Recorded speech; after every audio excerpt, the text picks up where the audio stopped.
The message came through at 3 in the morning, ship time. It was weak and broken, traveling across thousands of light years before it reached the USS Steadfast. The small destroyer was on routine patrol near the outer rim of known space, far from Earth and far from any help. Captain Daniel Harper was sleeping in his quarters when the alarm woke him. He pulled on his uniform and walked quickly to the bridge.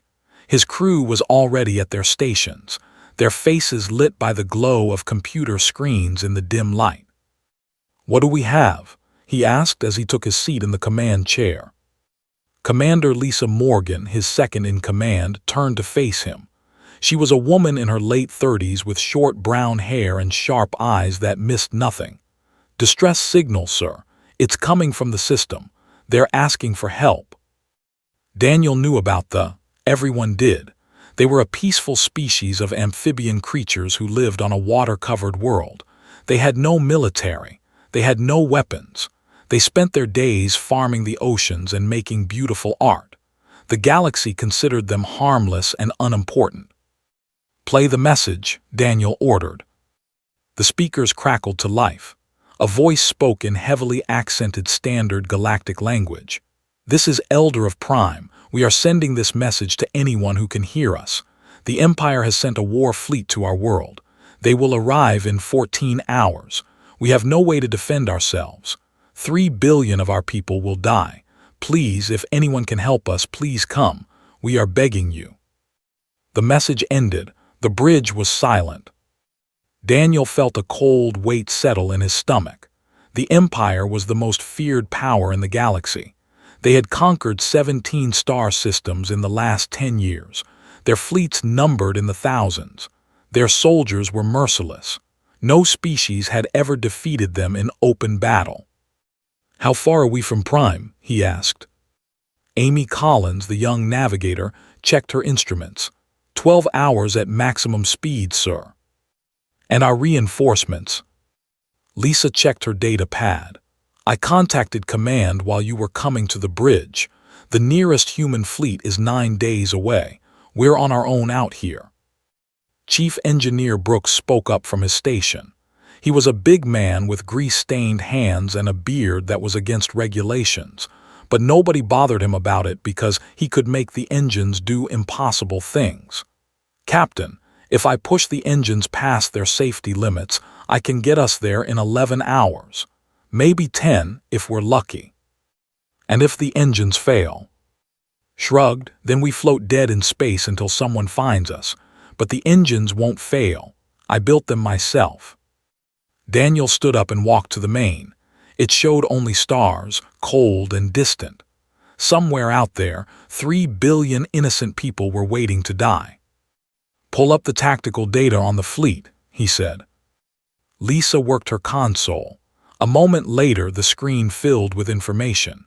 Daniel studied it carefully, and with each line he read, his heart sank a little more. The assault fleet consisted of 214 warships. There were battle cruisers, destroyers, carriers, and support vessels. They carried over 50,000 soldiers. Their weapons could crack planetary shields and turn cities to glass. Against all that, the USS Steadfast had 47 crew members, 12, and a hull that was already showing its age after 15 years of service. "It's suicide," someone whispered behind him. Daniel didn't turn to see who it was. "Yes," he said simply, "it probably is." He turned to face his crew. These were men and women who had followed him across the stars for 5 years. They had fought pirates together. They had rescued stranded colonists.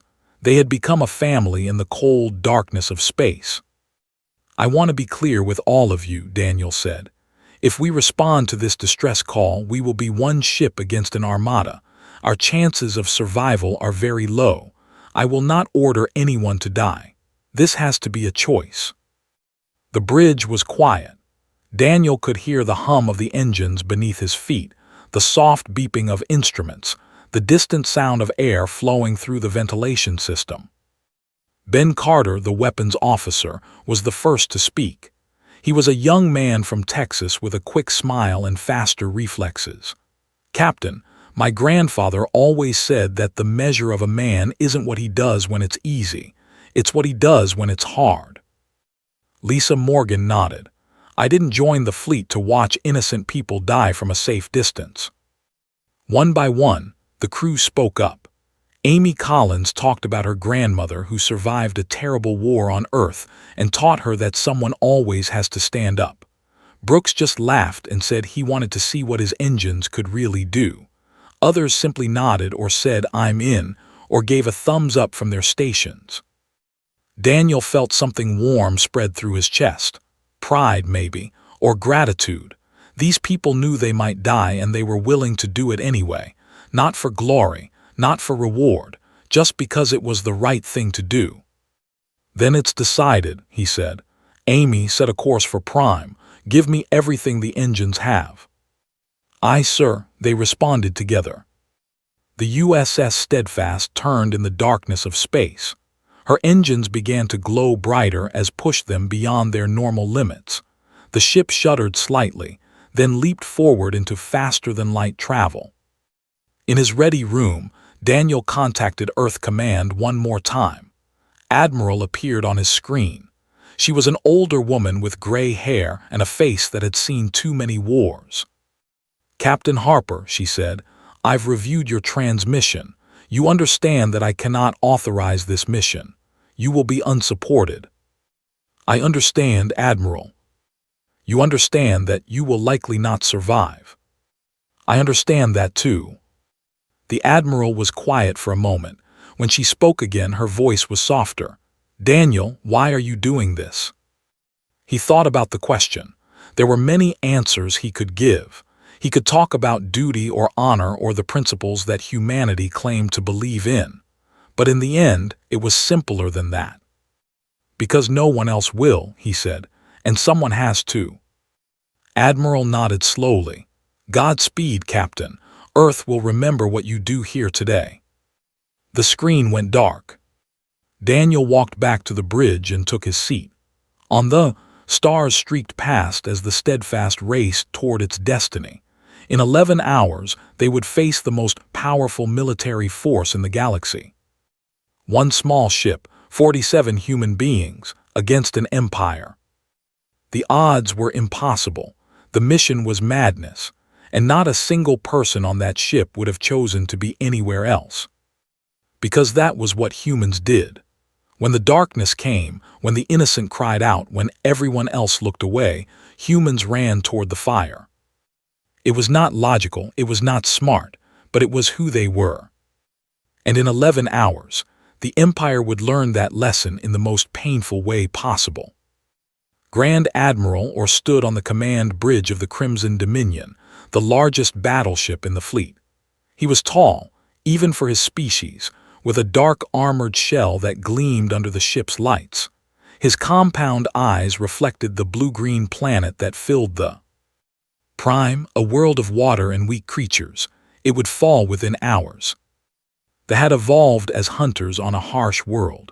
They looked like giant insects with sharp claws and mandibles that could cut through metal. Their society valued strength and conquest above all else. The weak existed only to serve the strong. This was the natural order of things. "Scan the planet," or ordered, "find their defenses." His tactical officer, a younger named, worked his console. "Grand Admiral, there are no military installations, no weapons platforms, no defense shields, they have nothing." Or made a clicking sound that passed for laughter among his people. "They send out calls for help and have no way to protect themselves. Pathetic creatures." "Grand Admiral," the communications officer interrupted, "we are detecting an incoming ship." "From which direction?" "The outer rim, sir. It dropped out of faster-than-light travel 3 minutes ago." "Or turn to the show me." The image shifted to display a small vessel approaching from the darkness of space. It was perhaps 1/10 the size of the Crimson Dominion. Its hull was gray and clearly a ship that had seen many years of service. It moved with purpose, placing itself directly between the Armada and the planet. "Identify that ship," or demanded. Studied his instruments. Configuration does not match any known species in our database, Grand Admiral. It is transmitting an identification signal. The ship calls itself the USS Steadfast. The species is listed as human. Human, or searched his memory. He had heard the name before, but only in passing. A young species from a small planet on the far side of the galaxy. They had joined the galactic community only recently. They were considered unimportant. They are hailing us, Grand Admiral. Put them on screen. The flickered and a creature appeared.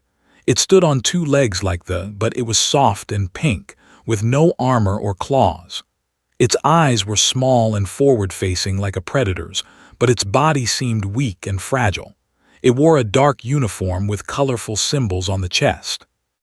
"This is Captain Daniel Harper of the United Earth ship Steadfast," the creature said. Its voice was calm and steady. "I am informing you that the people are now under the protection of humanity. You will withdraw your forces immediately." For a moment, Orr was too surprised to respond. Then he began to laugh, his mandibles clicking rapidly. The sound echoed across the bridge as others joined in. "One ship," Orr finally said when he could speak again. "You bring one ship against 200 and you demand that we leave. Your species is either very brave or very stupid." The human's expression did not change. "We are probably both. You have 1 hour to begin your withdrawal. And if we refuse, then you will be engaged." The transmission ended. The bridge fell silent as the laughter died away, or stared at the screen where the human had been. Grand Admiral asked uncertainly, "What are your orders?" Or turned to face his crew. "Find out everything we know about these humans. I want to know who is foolish enough to challenge the Empire with a single ship." The intelligence officer worked quickly. Within minutes, a report appeared on the main screen, or read it carefully, and as he did, something cold began to grow in his chest. It was not fear, did not feel fear, but it was something close. The humans came from a planet called Earth. It was a world of extremes, with burning deserts and frozen wastelands, violent storms and shaking ground. Most species would have considered it uninhabitable. The humans had not only survived there, they had thrived. Their history was a long record of warfare. They had fought each other with sticks and stones, then with metal blades, then with explosives and fire. They had created weapons that could destroy entire cities in a single flash. They had nearly wiped themselves out multiple times, yet they always rebuilt. And their bodies, those soft and fragile bodies, were actually quite remarkable. Humans could heal from terrible wounds. They could continue fighting with injuries that would kill. They could go days without sleep. Their brains produced chemicals that blocked pain and fear during combat. But the most disturbing information was psychological. Humans had a trait that had no direct translation in the language. The closest equivalent was willingness to die for strangers. It made no evolutionary sense. An intelligent species should prioritize its own survival above all else. Yet humans routinely risked their lives for creatures they had never met. They would run into burning buildings to save children who were not their own. They would stand against impossible odds for people who could offer them nothing in return. It was madness, pure beautiful madness. Grand Admiral said quietly, "Their ship is holding position. They have activated their weapons systems." Or looked at the tiny vessel on the. It floated alone in the darkness, 47 soft creatures inside, facing an armada that had conquered star systems. "Send the first attack wave," he ordered. 40 fighters. Let us see what these humans can do." The order went out. 40 attack craft launched from their carriers and streaked toward the USS Steadfast. They were fast and deadly, designed to overwhelm enemy defenses through sheer numbers. On the Steadfast, Captain Harper watched them come. "Ben, talk to me," he said to his weapons officer. Ben Carter's fingers flew across his console. 40 hostiles incoming, sir. They'll be in weapons range in 90 seconds. Can we take them? Ben looked up with a grin. "Sir, I grew up shooting cans off a fence post in Texas. These things are bigger than cans." Lisa Morgan checked her tactical display. "Captain, they're coming in a standard swarm pattern. They expect us to try to pick them off at range." "Then let's do something unexpected. Amy, take us straight at them, full speed." "Sir," Amy's voice was surprised. "You heard me, right down their throats." The USS Steadfast surged forward. Its engines roared as pushed them to their limits. The small ship accelerated directly into the swarm of enemy fighters. On the Crimson Dominion or watched in confusion. "What are they doing? That's suicide." But it was not suicide, it was calculation.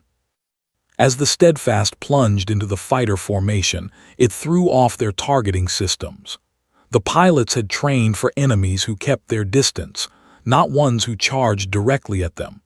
They had to adjust their attack patterns, change their angles, recalculate their shots. And while they were adjusting, Ben Carter was already firing. Human targeting systems were the result of centuries of warfare. Every generation had built on the knowledge of the last. The computers on the Steadfast could track multiple targets simultaneously and calculate firing solutions faster than any system. They spoke with thunder, each shot found its mark. In 90 seconds, it was over. 40 fighters became 40 expanding clouds of debris. On the bridge of the Crimson Dominion, no one spoke. They stared at the in disbelief. The USS Steadfast floated where the fighters had been, completely undamaged, waiting. "Impossible," whispered. Or said nothing. He just stared at the tiny ship and the soft creatures inside it, and for the first time in his long career, he wondered if he had made a mistake. "Send the cruisers," he ordered. His voice was no longer amused. "All 12 of them, destroy that ship." 12 cruisers broke formation and moved toward the Steadfast. Each one was 5 times the size of the human vessel. Each one carried enough firepower to destroy a small moon. And on the Steadfast, Captain Harper watched them come with steady eyes. "Here they come," he said quietly. "All hands prepare for combat." The real battle was about to begin. The 12 cruisers advanced in a tight formation, their weapons already charging. Each ship was massive, with heavy armor plating and enough guns to level a city. Against them, the USS Steadfast looked like a toy. "Range to enemy?" Captain Harper asked. 3 minutes to weapons range," Ben Carter replied. His fingers hovered over the firing controls. "Sir, those ships have shields our might not penetrate." "Then we won't shoot at their shields." Daniel studied the tactical display, his mind working fast. "I need you to boost power to the engines, everything you can spare." His voice came through the intercom from engineering. "Captain, I'm already running hot. If I push any harder, we might blow a reactor." "Then we might blow a reactor. Do it." There was a pause. "Aye, sir, you'll have your power in 30 seconds." Lisa Morgan looked at her captain. "What are you planning?" Daniel pointed at the formation on the screen. "They're staying close together for mutual fire support. That means they're all in each other's way. We're going to use that against them." The cruisers opened fire first. Beams of green energy lanced across the darkness, converging on the Steadfast position. Any one of those beams could have destroyed the small ship instantly. But the Steadfast was no longer there. With the extra engine power, the ship moved with speed they had not expected.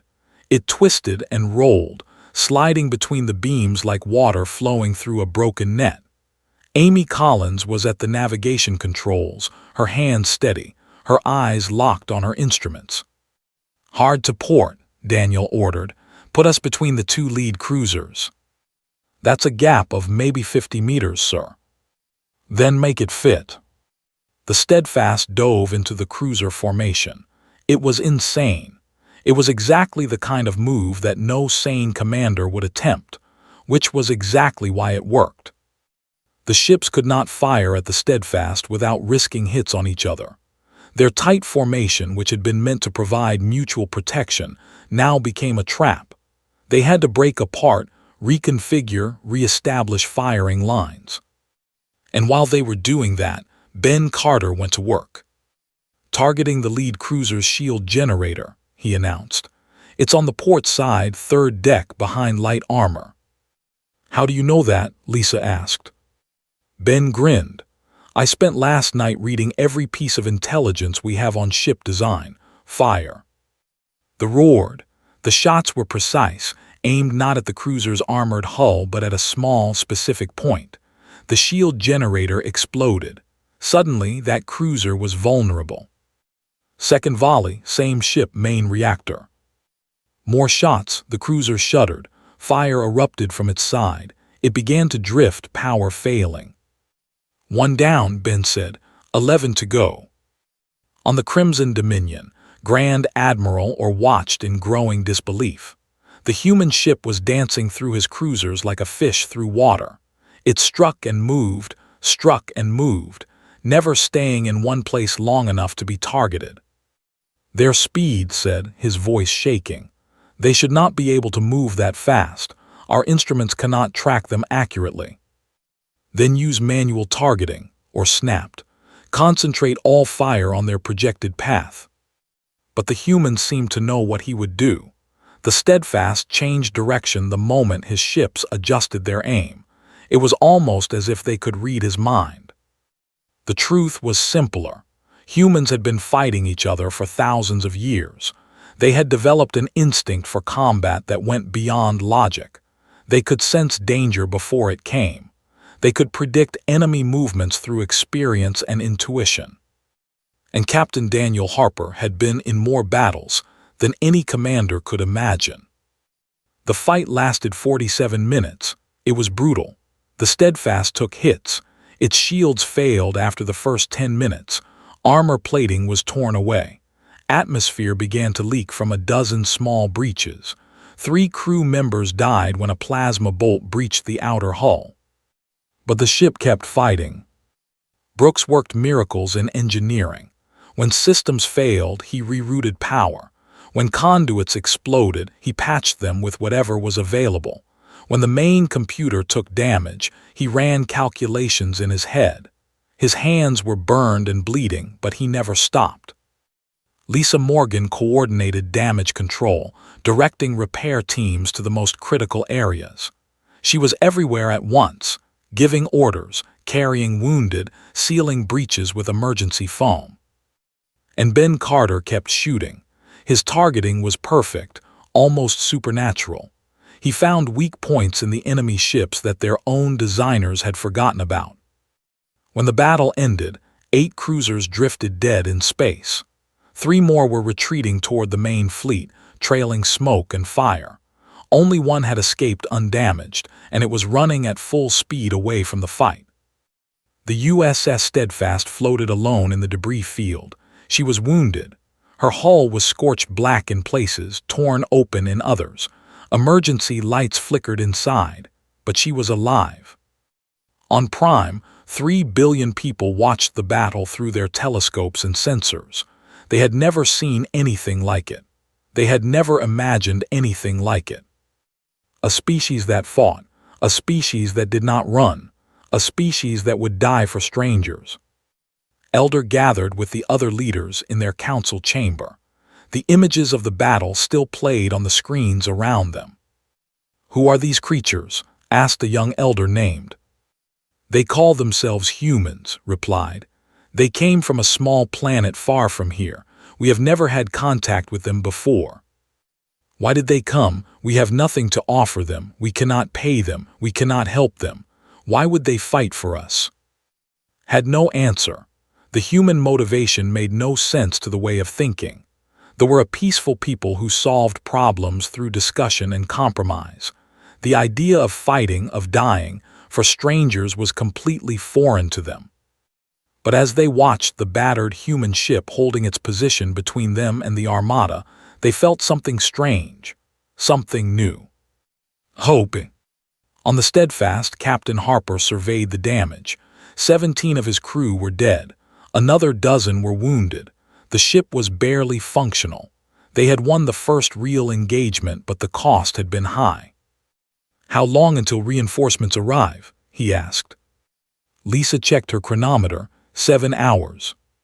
7 hours. The fleet still numbered over 180 ships. The Steadfast had almost no ammunition left. Her engines were failing. Her shields were gone. 7 hours against an empire. Daniel said into the intercom, "How are we doing down there?" His voice came back, tired but steady. "Sir, I'm holding this ship together with wire and prayers, but she'll fly, she'll fight." Daniel nodded to himself. He walked to the and looked at the fleet in the distance. They were regrouping, preparing for another assault. "They'll come again," Lisa said quietly, "and we don't have enough left to stop them." "No," Daniel agreed, "probably not." "Then what do we do?" Daniel was silent for a moment. Then he activated the ship-wide communicator. "All hands, this is the captain. I know we're hurt. I know we've lost good people. But those 3 billion are still down there and they're still counting on us. Every minute we hold this line is another minute for help to arrive. So we're going to hold. We're going to fight.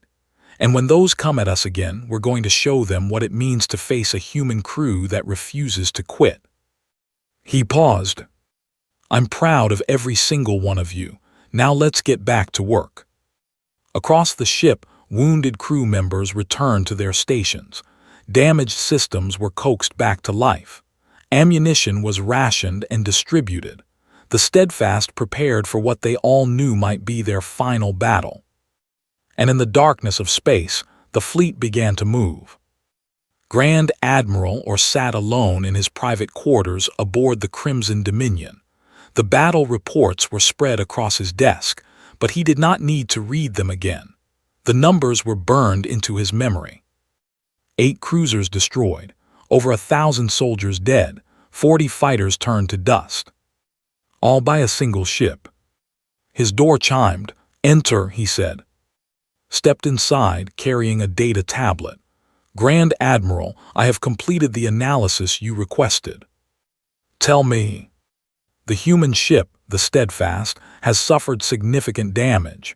Our sensors indicate their shields are completely down. Their hull is breached in multiple locations. They have lost at least 20% of their crew." "Can they still fight?" Hesitated. "They should not be able to, Grand Admiral. By any rational calculation they should be dead already, but they are still holding position, still broadcasting, still active." Or stood and walked to the viewport. Outside he could see his fleet, still vast, still powerful.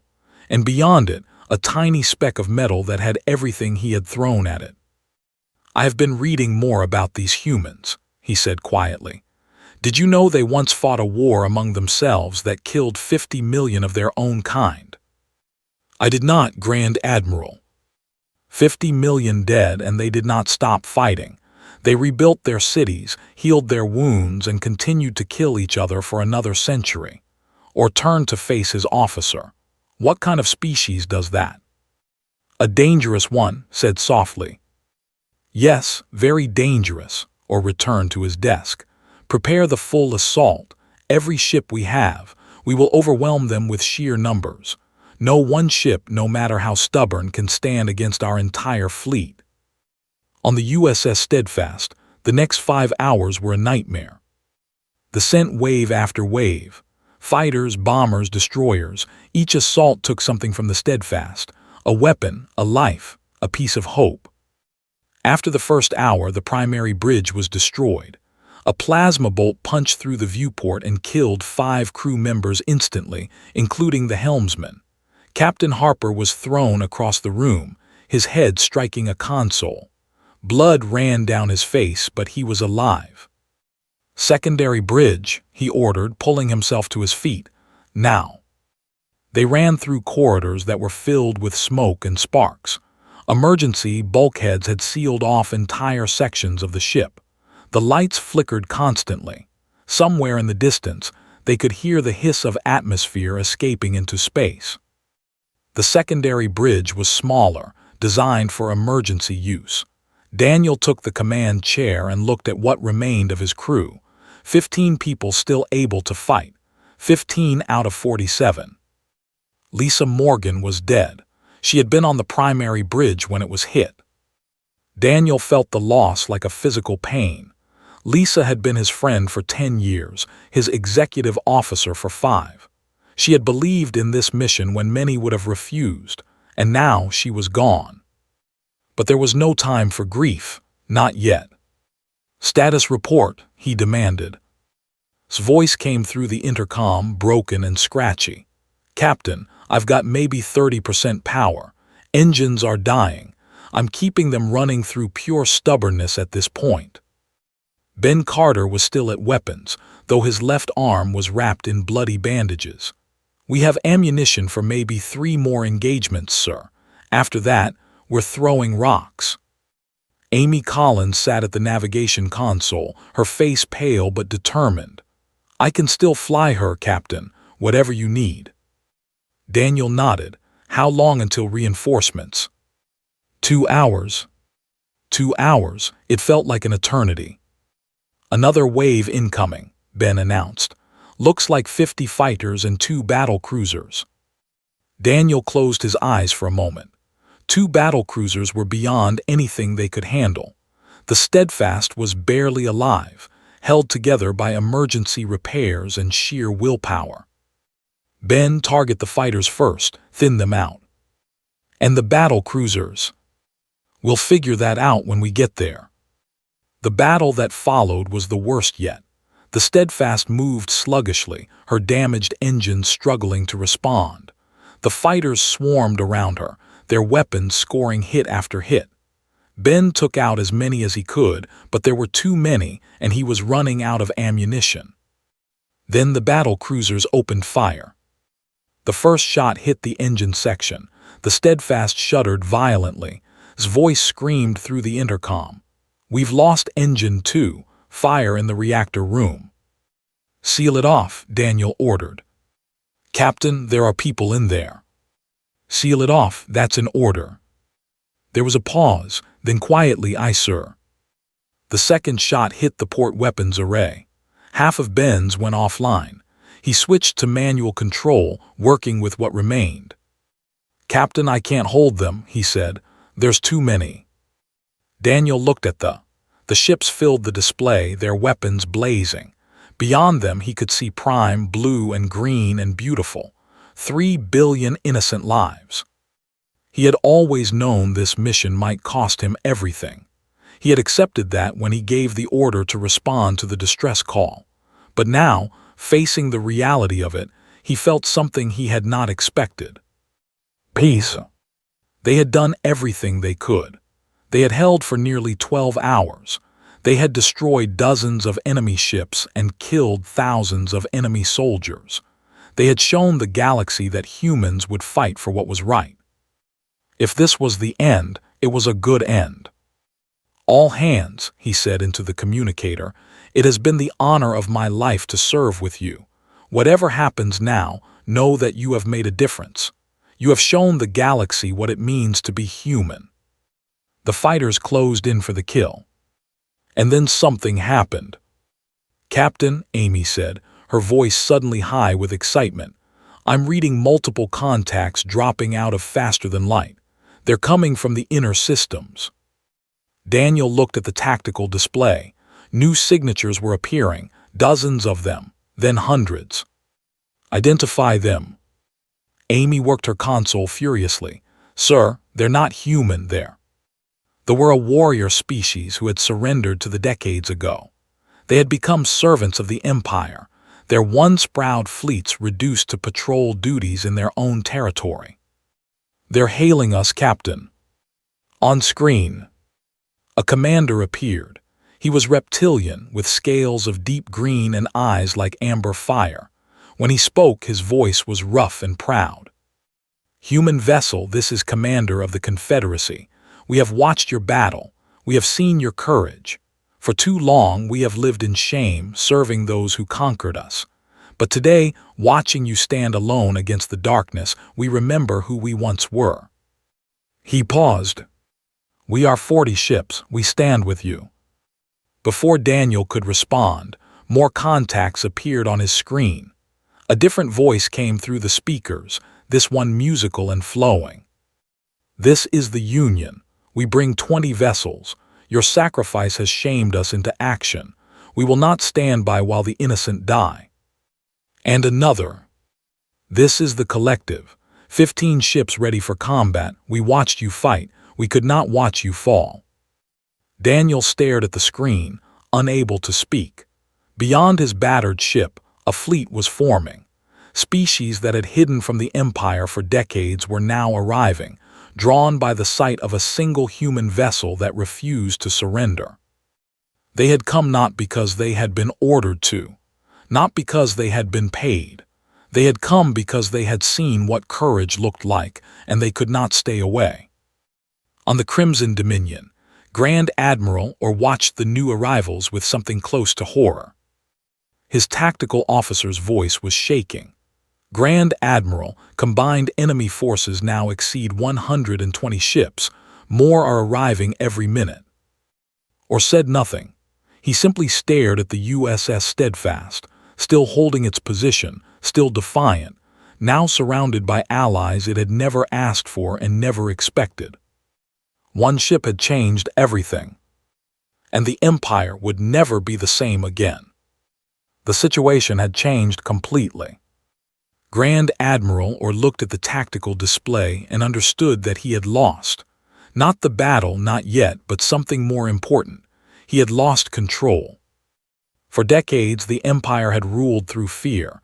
Species submitted because they believed resistance was impossible. The Empire was too strong. Its fleets were too numerous. Fighting back meant death. But now, a single human ship had proven that wrong. The Steadfast floated at the center of a growing fleet. More ships arrived every few minutes, species that had been conquered or intimidated joining the fight. Word of the battle had spread across the galaxy at faster-than-light speeds. Everyone knew what was happening at Prime. "Grand Admiral," said quietly, "we are receiving a transmission from the Emperor." Or had been expecting this, put it through. The Emperor of the appeared on his private screen.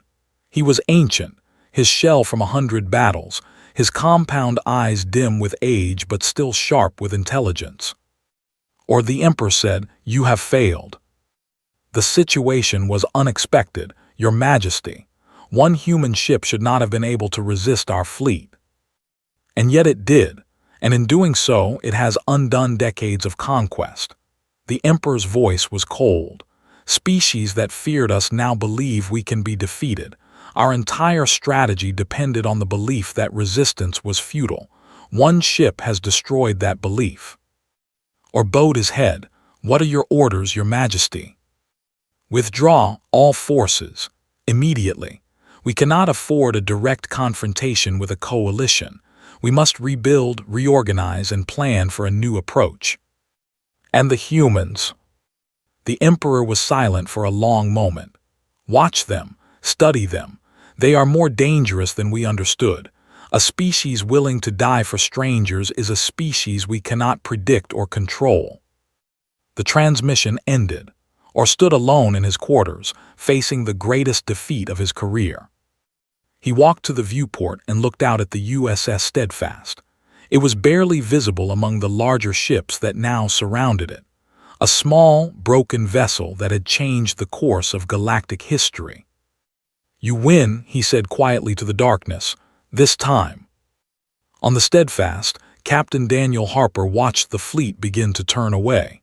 He could not quite believe it.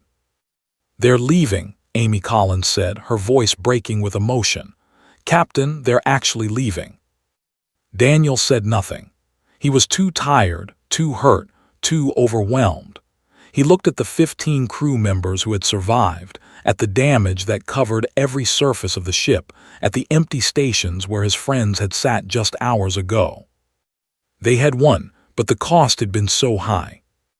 The human reinforcements arrived 20 minutes later, led by the cruiser USS Guardian under the command of Captain Sandra West.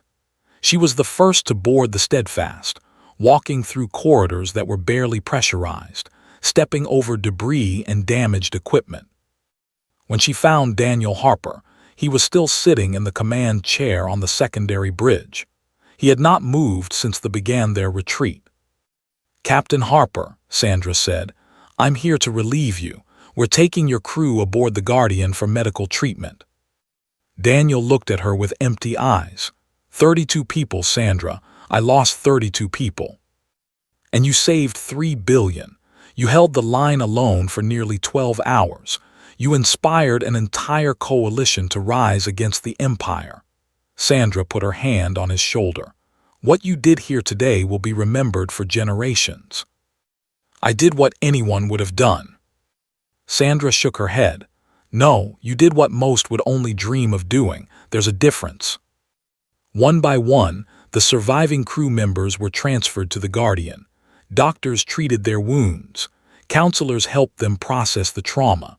The Steadfast was taken under tow, too damaged to fly on her own power.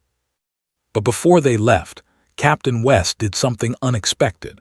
She ordered every ship in the Coalition fleet to form an honor guard around the battered destroyer. As the Steadfast was towed away from Prime, she passed between rows of warships from a dozen different species, each one saluting in their own way. On Prime, the entire population watched. Elder stood at the great window of the council chamber, looking up at the stars. He could see the lights of the departing ships, including the small, broken light that was the USS Steadfast. "We must do something," he said to his fellow elders. "We must honor what they have done for us." "What can we possibly offer them?" asked. "We have no military, we have no wealth, we have nothing they need." Thought for a long moment. "We have gratitude and we have memory, perhaps that is enough." In the weeks that followed, the political situation in the galaxy shifted dramatically. The Empire, its reputation for invincibility shattered, faced rebellion on multiple fronts. Species that had accepted their rule began to resist. Coalition forces pushed back against expansion. And everywhere, the story of the USS Steadfast was told. The composed warrior songs about the battle, the created flowing poems, the made detailed historical records. Each species interpreted the events through their own culture, but the core message was always the same. One ship, 47 humans, against an empire. And they did not run. Captain Daniel Harper recovered from his injuries slowly. He spent weeks in hospitals, then months in counseling, processing the trauma of what he had experienced and the loss of so many friends. When he was finally ready to return to duty, he was offered command of a new ship, the largest and most advanced destroyer in the fleet. He turned it down. "I want the Steadfast," he said. "Sir, the Steadfast is being retired. The damage was too extensive." "Then I want to be there when she's retired." They let him. The USS Steadfast was towed to Earth's moon, where she was placed in permanent orbit as a museum and memorial. Daniel Harper stood on her bridge one last time, surrounded by empty stations and memories.